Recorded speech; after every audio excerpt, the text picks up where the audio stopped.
नमस्कार DElEd students, wisdom DElEd classes पर आपका हार्दिक स्वागत है। पिछली क्लास में हम इस चैप्टर को कंप्लीट नहीं कर पाए थे। हमने यहाँ तक उत्सर्जन तक पढ़ लिया था। अब उसी चैप्टर में हम नेक्स्ट टॉपिक पढ़ेंगे, प्रकाश संश्लेषण की प्रक्रिया। चलिए आ जाइए। हम बचपन से पढ़ते चले आ रहे हैं कि पौधे अपना भोजन प्रकाश संश्लेषण की प्रक्रिया से बनाते हैं। तो ये प्रक्रिया है क्या, हम वही पढ़ने जा रहे हैं। तो प्रकाश संश्लेषण की प्रक्रिया की बात करें तो प्रकाश संश्लेषण की प्रक्रिया पौधों द्वारा सूर्य के प्रकाश की मदद से कार्बन डाइऑक्साइड और पानी को ग्लूकोज और ऑक्सीजन में बदलने की प्रक्रिया है। सूर्य के प्रकाश में ये कार्बन डाइऑक्साइड बनाते हैं और पानी से ग्लूकोज और ऑक्सीजन में बदलने की प्रक्रिया है। ये हमारी प्रकाश संश्लेषण की प्रक्रिया हो गई। अब एक एक चरण बताता हूँ, एक एक चरण में कैसे ये क्रिया सफल यानी संपन्न होती है। चलिए आ जाइए। प्रकाश संश्लेषण की प्रक्रिया में पौधे क्या करते हैं, पौधे क्लोरोफिल सूर्य की रोशनी को अवशोषित करते हैं। किसको करते हैं, क्लोरोफिल और सूर्य की रोशनी को अवशोषित करते हैं। ये पहला स्टेप है। दूसरा स्टेप में इस ऊर्जा से पानी के अणु टूटकर हाइड्रोजन ऑक्सीजन में परमाणुओं में बदल जाते हैं। अब जो पानी होता है वो किससे बना होता है, H2O से मिलकर बना होता है, H2O। तो इस ऊर्जा से पानी के अणु पानी के अणु टूटकर हाइड्रोजन ऑक्सीजन में बदल जाते हैं। तो ये एक हाइड्रोजन का अणु हो गया, ये ऑक्सीजन का, हाइड्रोजन और ऑक्सीजन के अणु में बदल जाते हैं। कार्बन डाइऑक्साइड के बंधनों को तोड़ने के लिए भी इसी ऊर्जा का इस्तेमाल होता है। जब इस ऊर्जा से टूटते हैं तो इसी ऊर्जा का इस्तेमाल, कार्बन डाइऑक्साइड के बंधनों को तोड़ने के लिए भी इसी ऊर्जा का इस्तेमाल किया जाता है। तो ये तीसरा स्टेप हो गया। ये हूबहू आपको नोट्स एकदम प्रॉपर बना के चलने हैं। अगर आप नोट्स नहीं बनाएंगे तो 25 में 25 आप भूल जाइए। 25 में 25 लाने हैं तो एक एक क्लास के नोट्स आपको प्रॉपर बना के चलने हैं और रेगुलर उनका रिवीजन करना है।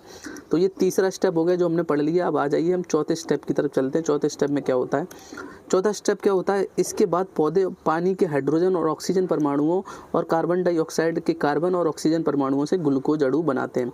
अब जब ग्लूकोज अणु बन गया, यही ग्लूकोज क्या होता है, ये ग्लूकोज यही पौधे के लिए भोजन होता है। जैसे कि नेक्स्ट स्टेप में लिखा, ग्लूकोज चीनी का एक रूप है और पौधे के लिए भोजन है। यही पौधे के लिए एक भोजन का काम करता है। आ जाइए अब नेक्स्ट स्टेप, प्रकाश संश्लेषण की प्रक्रिया में बनने वाली ऑक्सीजन पौधों की अपशिष्ट गैस के रूप में वायुमंडल में छोड़ दी जाती है। अब जो ऑक्सीजन बनती है, एक्स्ट्रा ऑक्सीजन जो बनती है, उसका इस्तेमाल तो पौधे करते नहीं है, तो उसे वायुमंडल में छोड़ देते हैं। उसी ऑक्सीजन को हम लोग ग्रहण करते हैं, मानव ग्रहण करता है। आई बात समझ में कि ऑक्सीजन कहाँ से आती है। ऑक्सीजन ये H2O वाला जो होता है ना, पानी का है, H2O, ये ऑक्सीजन का काम नहीं होता पौधे के, तो ये ऑक्सीजन छोड़ देते हैं। ये ऑक्सीजन वाला परमाणु वायुमंडल में छोड़ दिया जाता है, जिससे हम मानव ग्रहण करता है, मानव उसे ग्रहण करता है। तो इसलिए ऑक्सीजन पौधे छोड़ते हैं। अब आ जाइए सबसे इम्पोर्टेंट पॉइंट पे, जो कि है इसका फॉर्मूला, यानी कि इसका सूत्र। तो इसको आपको याद रखना है, एग्जाम में अक्सर पूछ लिया जाता है कि प्रकाश संश्लेषण प्रक्रिया में होने वाला फॉर्मूला सूत्र लिखिए। तो ये है 6CO2 6H2O C6H12O6। ये हो गया हमारा ग्लूकोज। ये किसका फॉर्मूला है, C6H12O6। ये हमारा ग्लूकोज हो गया, ग्लूकोज, ठीक है, ये ग्लूकोज हो गया हमारा। और ये 6O2 ये ऑक्सीजन जिसे वायुमंडल में छोड़ दिया जाता है। आई होप आपको समझ में आ गया होगा अच्छे से क्या क्या होता है। एक मिनट फिर से क्लियर कर देता हूँ। ये 6CO2 कार्बन डाइऑक्साइड हो गई, ये पानी हो गया 6H2O, और ये हमारा ग्लूकोज बन गया जो पौधे यूज़ करते हैं भोजन के रूप में। और ये 6O2 ऑक्सीजन होती है जैसे वायुमंडल में छोड़ दिया जाता है। तो इस तरीके से हमारी प्रकाश संश्लेषण की क्रिया कंप्लीट होती है। सभी स्टेप मैंने बता दिए, पूरा यही स्टेप आपको लिखे आने की प्रकाश संश्लेषण की प्रक्रिया सूत्र सहित लिखिए। तो ये इस तरीके से आप लिखे आएंगे। चलिए इसको याद करना, ये एग्जाम में पूछा गया 1 नंबर का, ये बहुत ही इंपॉर्टेंट है। इसको अच्छे से लिखना है नोट्स में और इसको हमेशा याद करके चलना है। चलिए नेक्स्ट टॉपिक की तरफ चलते हैं। अब पढ़ लेते हैं वृद्धि और प्रजनन। सबसे पहले बात करते हैं वृद्धि की। अगर वृद्धि की बात करें तो पौधे तथा जीव अर्थात सजीवों में वृद्धि का तात्पर्य उनमें बढ़ोतरी से होता है। सजीवों में जो वृद्धि का तात्पर्य होता है उनमें बढ़ोतरी से मतलब बढ़ने से होता है। प्रत्येक सजीव जन्म के समय छोटा होता है, समय के साथ पोषण आदि के द्वारा वह बड़ा हो जाता है। जैसे कि आप देख सकते हैं वृद्धि के जन्म के समय पौधा छोटा होता है। ये आप देख सकते हैं, ये जो पौधा है ये आम का पौधा छोटा है, लेकिन जब वृद्धि होती है तो धीरे धीरे ये इतना बड़ा हो जाता है। आप देख सकते हैं कितना विशाल का वृक्ष बन चुका है, उस पर फल भी लगने लगे हैं। छोटे छोटे आप फल देख सकते हैं जो कि आम के लगे हुए हैं। तो प्रत्येक सजीव जन्म के समय छोटा तो होता है, समय के पोषण के आदि के द्वारा वह बड़ा होता जाता है। तो ये हो गई हमारी वृद्धि। चलिए अब पढ़ लेते हैं पौधों में वृद्धि और जंतु में वृद्धि। अक्सर एग्जाम में क्वेश्चन पूछ लिया जाता है कि पौधों में वृद्धि और जंतु में वृद्धि में अंतर लिखिए। तो अंतर आप कैसे लिख के आएंगे। चलिए पहला अंतर, पौधों में वृद्धि उनके पूरे जीवन काल में होती रहती है, अतः पौधों में वृद्धि अनिश्चित काल तक होती है। पौधों में वृद्धि क्या होती है, उनके पूरे जब तक वो रहते हैं, जब तक वो जिंदा रहते हैं, जब तक सूखते नहीं हैं या काटे नहीं जाते, तब तक वो बढ़ते ही रहते हैं, उनमें वृद्धि अनिश्चित काल तक होती है।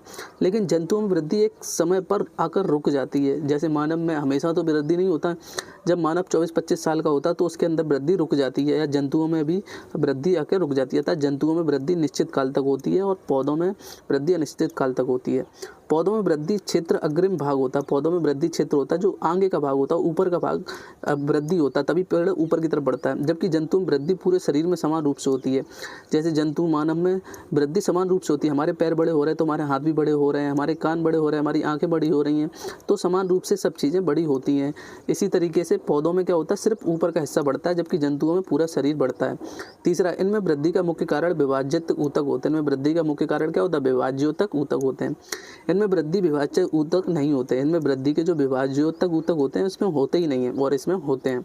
चौथा, पेड़ पौधों में नई शाखा, फूल, पत्तियों आदियों का निर्माण होता है। पेड़ पौधों में नई शाखा, टहनियों, शाखा का मतलब टहनी, फूल, पत्तियों आदियों का निर्माण होता है। जबकि जंतुओं में किसी नए अंग का निर्माण नहीं होता है। छिपकली एक अपवाद है, सिर्फ छिपकली की पूंछ ही एक बार कटने के बाद दोबारा आ जाती है, जबकि और जंतुओं में किसी नए अंग का निर्माण नहीं होता है। समझ में आया आपको कि पौधे और जंतुओं में क्या अंतर हो? आई होप आपको अच्छे समझ में आ गया होगा। नोट्स प्रॉपर बनाते चलिए, मैं ये आपको बार बार बोलता हूँ। चलिए, अब वृद्धि पढ़ ली, अब पढ़ लेते हैं हम प्रजनन। अभी हमने वृद्धि पढ़ी है, प्रजनन पढ़ लेते हैं। प्रजनन का मतलब होता है रिप्रोडक्शन इंग्लिश में। तो आ जाइए, प्रजनन की अगर मैं बात करूं तो प्रत्येक सजीव प्रजनन क्रिया के माध्यम से ही सदृश जीव उत्पन्न करते हैं। प्रत्येक सजीव प्रजनन क्रिया के माध्यम से ही, सदृश जीव का मतलब होता है अपने जैसा जीव। प्रत्येक सजीव प्रजनन क्रिया के माध्यम से ही अपने जैसा जीव उत्पन्न करते हैं। इस क्रिया के द्वारा ही वह अपने वंश को बनाए रखते हैं। इस क्रिया के द्वारा ही वह अपने वंश को बनाए रखते हैं। जंतुओं तथा पौधों में दो प्रकार से प्रजनन होता है। पहला अलैंगिक प्रजनन होता है और दूसरा लैंगिक प्रजनन होता है। हम दोनों एक एक करके पढ़ेंगे। पहले हमने प्रजनन, आपको आई होप आपको अच्छे से समझ में आ गया होगा कि प्रजनन क्या होता है। तो आप देख सकते हैं प्रत्येक सजीव प्रजनन क्रिया के माध्यम से सदृश जीव बनाता है। जैसे ये हमारी गाय माता है, काऊ है, ये हमारी काऊ सॉरी एक मिनट, ये है हमारी काऊ माता, और इनका जैसा ही दिखने वाला आप देख सकते हैं, इनका एक छोटा सा प्यारा सा ये बच्चा आप देख सकते हैं, ये नीचे बना हुआ, तो इनके जैसा ही ये जीव है।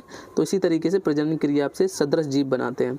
चलिए अब पढ़ लेते हैं प्रजनन के प्रकार, अलैंगिक प्रजनन और लैंगिक प्रजनन। चलिए आ जाइए, आप सबसे पहले पढ़ते हैं पौधों में लैंगिक प्रजनन। लैंगिक और अलैंगिक दो प्रजनन होते हैं, लेकिन हम पहले पौधों में लैंगिक प्रजनन पढ़ेंगे कि पौधों में लैंगिक प्रजनन कैसे होता है। चलिए आ जाइए, पादपों या पौधों में भी नर और मादा जनन अंग पाए जाते हैं। पादपों यानी पौधों में भी जैसे मनुष्य और स्त्री में नर और मादा जनन अंग पाए जाते हैं, ऐसे ही पौधों में भी नर और मादा जनन अंग पाए जाते हैं। पौधों में यह जनन अंग पुष्पों और फलों के भीतर पाए जाते हैं। किस में पाए जाते हैं? पुष्पों और फलों के भीतर पाए जाते हैं। पुष्प में लैंगिक प्रजनन के चरण निम्नलिखित हैं। अब एक एक चरण पढ़ेंगे लैंगिक प्रजनन के। लैंगिक प्रजनन होता है मतलब वास्तविक रूप से जो प्रजनन होता है। तो सबसे पहले कैसे प्रजनन होगा? पुष्प का नर अंग पुंकेसर कहलाता है। एक एक करके मैं आपको डिफाइन करूंगा, अच्छे से आप देखना, बहुत अच्छे समझ में आएगा। पौधों में लैंगिक प्रजनन का, तो पुष्प का नर अंग पुंकेसर कहलाता है। अब पुंकेसर क्या है मैं आपको दिखाता हूँ। अब आप देख सकते हैं ये है हमारा पुंकेसर, यहाँ पे आप देख सकते हैं ये है हमारा पुंकेसर। ये जो पुष्प का भाग दिख रहा है पीला पीला, ये है हमारा पुंकेसर। पुंकेसर में क्या क्या होता है? परागकोश होता है और तंतु, ये परागकोश, ये हमारा पुंकेसर है। आई होप आपको समझ में आ गया। जब आप गुड़ैल का फूल देखेंगे तो जो ऊपर नज़र आता है ये हमारा क्या, ये पुंकेसर है। ये मानव, ये नर अंग है। क्या है? ये नर अंग है, ये नर अंग है। तो आई होप आपको समझ में आएगा कि पुष्प का नर अंग पुंकेसर कहलाता है। पुंकेसर मैंने आपको बता दिया, पुष्प का नर अंग पुंकेसर कहलाता है। यह पौधों के नर युग्मकों के बनने में मदद करता है और परागणों में पाया जाता है। पौधों के ये नर युग्मक बनाता है। क्या बनाता है? नर युग्मक बनाता है और परागण में पाया जाता है। इसी तरीके से पुष्प का मादा अंग अंडप या कार्पेल कहलाता है। अब जैसे पुष्प का नर अंग पुंकेसर है, वैसे ही मादा का जो अंग है, मादा अंग वो अंडप या कार्पेल होता है। वो भी मैं दिखा देता हूँ। स्त्री केसर में ये देख सकते हैं, ये है उनका अंडकोश का। ये जो छोटी छोटी दिख रही हैं, ये मैं कलर चेंज कर देता हूँ, एक मिनट, आपको समझ में नहीं आ रहा होगा जी। अब ब्लू कलर ले लिया मैंने। तो आप ये देख सकते हैं, ये जो छोटी छोटी दिख रहे हैं, ये छोटी छोटी चीज़ें दिख रही हैं, यही हमारी क्या है? ये हमारी अंडप है, जो मादा अंग है। ये अंडप किससे मिलता है? ये अंडप मिलता है इससे, पुंकेसर से, पुंकेसर से मिलता है। एक मिनट, स्क्रीनशॉट ले लिया। तो तो ये पुंकेसर जब अंडेसर से मिलता है तो नए उसका निर्माण होता है। तो आपको बता दिया मैंने कि पुंकेसर क्या होता है, एक मिनट, पुंकेसर क्या होता है और अंडप या कार्पेल क्या होता है। अब आगे पढ़ते हैं। अंडप या कार्पेल कहलाता है, यह पौधे के मादा युग्मकों एवं अंड कोशिकाओं को बनाने में मदद करता है और बीजांड में पाया जाता है। किस में पाया जाता है? बीजांड में पाया जाता है। ये परागकणों में पाया जाता है और ये बीजांड में पाया जाता है। तो बीजांड भी मैं आपको दिखा देता हूँ, 1 मिनट के लिए बीजांड आ जाइए। तो ये हमारे बीजांड है, ये जो पूरा हिस्सा है, 1 मिनट पेन लेना भूल जाता हूँ, हाँ, तो ये हमारा बीजांड है। इसमें बीज दिख रहे हैं, ये छोटे छोटे, ये नर अंग है, मादा अंग है, और ये हमारा परागकोश, ये हमारा नर अंग है, जिसे पुंकेसर बोलते हैं। आई होप अब जब ये दोनों का मिलन होता है तो नए पौधे का जन्म होता है। आई होप आपको अच्छे समझ में आया है। अब स्टेप वही भाषा आपको पढ़ा देता हूँ एक एक बार में। तो आ जाइए। मादा युग्मों को अंड कोशिका बनन मदद करता है और बीजांड में पाया जाता है। बीजांड मैंने आपको बता दिया। नर युग्मक मादा युग्मक से निषेचन करता है। निषेचन का मतलब है कि जो नर का युग्मक है और मादा युग्मक वो आपस में मिलते हैं, जो मैंने आपको बताया कि नर युग्मक और मादा युग्मक आपस में मिलते हैं। फिर उसके बाद चौथा स्टेप क्या होता है? निषेचित अंड कोशिकाएं बीजांड में विकसित होती हैं। जो नया अंडा बनेगा वो बीजांड में विकसित होता है और बीज बन जाता है। बीजांड मैंने बताया, बीजांड में विकसित होता है और बीज बन जाता है। नर और मादा अंग के युग्मक मिलते हैं और यहाँ मिलते हैं। किस में मिलते हैं? यहाँ मिल जाते हैं, दोनों यहाँ मिल जाते हैं और नए बीज का निर्माण करते हैं। ये अब छोटी छोटी बिंदी देख रहे हैं, यही नए बीज का निर्माण करती हैं। तो इस प्रकार हमारे नए बीज का निर्माण होता है। जैसे कि 5वें पॉइंट में लिखा है, अंकुरित होने पर ये बीज नए पौधे बन जाते हैं। ये बीज जब बाहर निकाले जाते हैं और इन्हें ज़मीन में जमाया जाता है तो ये नए पौधे बन जाते हैं। आई होप आपको समझ में आ गया कि पौधे में लैंगिक प्रजनन क्या होता है एवं कौन कौन से स्त्री के जो नर के जो मादा अंग होते हैं और नर के जो अंग होते हैं वो पुंकेसर होता है। स्त्री का जो नर अंग होता है वो बीजांड होता है, अंडप होता है या कार्पेल होता है। इन दोनों के मिलन से ये दोनों यहाँ मिलते हैं और नए बीज का निर्माण होता है। चलिए आ जाइए, अब पढ़ लेते हैं पौधों में अलैंगिक प्रजनन। पौधों में अलैंगिक प्रजनन, वो तो लैंगिक था, नर और मादा अंग मिल रहे थे तो नए पौधे का निर्माण होता है। अब अलैंगिक प्रजनन, इसमें नर और मादा अंग नहीं मिलेंगे, इसमें डायरेक्ट पौधे का निर्माण होगा। वो कैसे होगा? चलिए आ जाइए। पहला तो होता है विखंडन के द्वारा। विखंडन के द्वारा कैसे होता है? यह एक कोशिकीय पौधों में पाए जाते हैं। जो एक कोशिकीय पौधे होते हैं उसमें कोशिका सूत्रीय या असूत्रीय विभाजन द्वारा 2 अधिक कोशिकाओं में बढ़ जाती है और नए पौधे का निर्माण होता है। इसमें क्या होता है? एक कोशिका 2 भागों में टूट जाती है। मान लीजिए ये हमारा एक पौधा है, ये कोशिकीय है, इसका एक हिस्सा टूट के इधर आ जाएगा तो दूसरे पौधे का निर्माण हो जाएगा। तो विखंडन द्वारा नए पौधे का निर्माण होगा। आई होप आपको अच्छे समझ में आ गया होगा कि विखंडन क्या होता है। इसमें एक कोशिका दूसरे भाग में टूट जाती है और नई कोशिका का निर्माण करती है। आ जाइए कायिक प्रबंधन। कायिक प्रबंधन बहुत इंपॉर्टेंट, अक्सर एग्जाम में पूछा गया है कायिक प्रबंधन, तो कायिक प्रबंधन को बहुत अच्छे से पढ़ेंगे। चलिए, अधिकांश पौधों में जड़ें, तने, टहनियाँ और पत्ते होते हैं। अधिकांश पौधों में जड़ें होती हैं, तने होते हैं, टहनियाँ और पत्ते होते हैं। ये सब कायिक अंग कहलाते हैं। क्या कहलाते हैं? कायिक अंग कहलाते हैं। जब पौधे अपने कायिक अंगों से नए पौधे को जन्म देते तो उसे अलैंगिक प्रजनन कहा जाता है और इसे ही कायिक प्रबंधन कहा जाता है। जैसे कि आपने गुलाब देखा हो, गुलाब की टहनी को तोड़कर कहीं गाड़ते हैं तो नया गुलाब आ जाता है, तो वो कायिक प्रबंधन होता है। कायिक प्रबंधन से प्रजनन होता है। तो जड़ें, तने, टहनियों और पत्तों से जब जन्म हो रहा हो पौधे का, नए पौधा बन रहा हो, तो वो कायिक प्रबंधन होगा।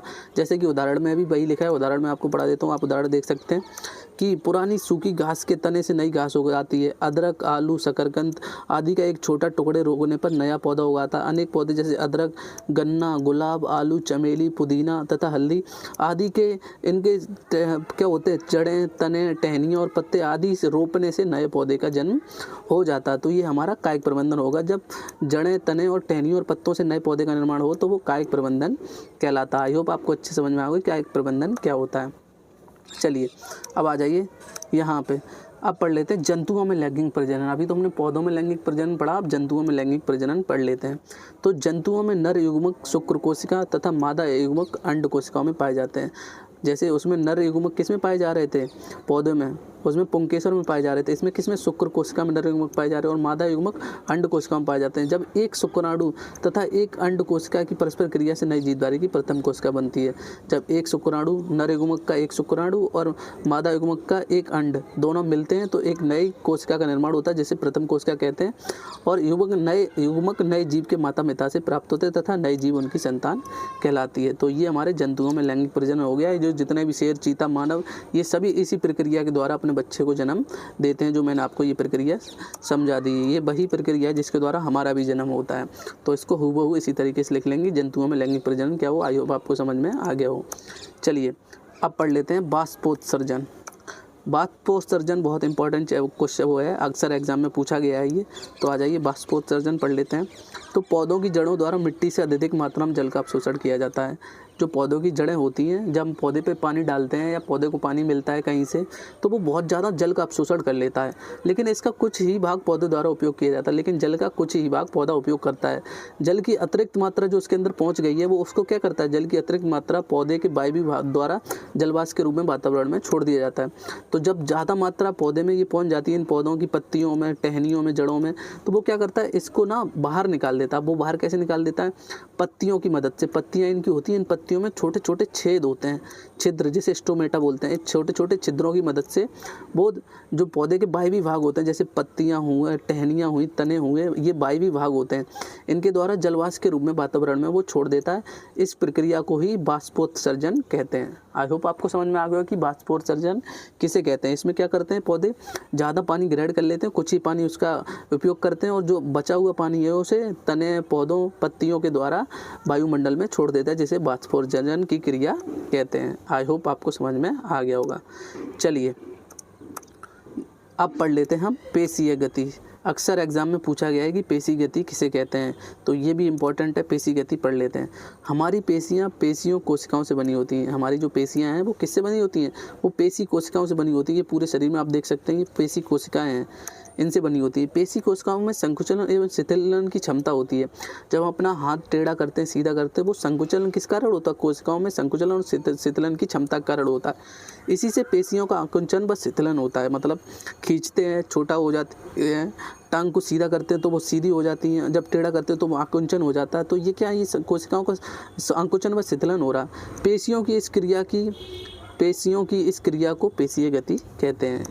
ये डेफिनेशन आपको रट लेनी है एकदम अच्छे से। मैंने समझा दी कि पेशी गति किसे कहते हैं, और ये 2 नंबर में क्वेश्चन आपका पूछा गया था डीएलएड में प्रीवियस ईयर। तो इस क्वेश्चन का 2 नंबर आपके एकदम पक्के हो जाएंगे, पेशी गति किसे कहते हैं। तो ये चैप्टर आपका यहीं पे कंप्लीट होता है। आई होप आपको ये चैप्टर अच्छा लगा हो, और अगर आपको कुछ भी डाउट है तो कमेंट बॉक्स में आप पूछ सकते हैं। फ़िलहाल इस चैनल को, टेलीग्राम चैनल को ज्वाइन कर लें, हमारे टेलीग्राम चैनल को ज्वाइन कर लें, व्हाट्सएप चैनल को ज्वाइन कर लें, यूट्यूब चैनल को सब्सक्राइब कर लें, ताकि रेगुलर आपको डीएलएड की सभी क्लासेस टाइम पर मिलती रहे और आपके स्कोर 25 में से 25 आए।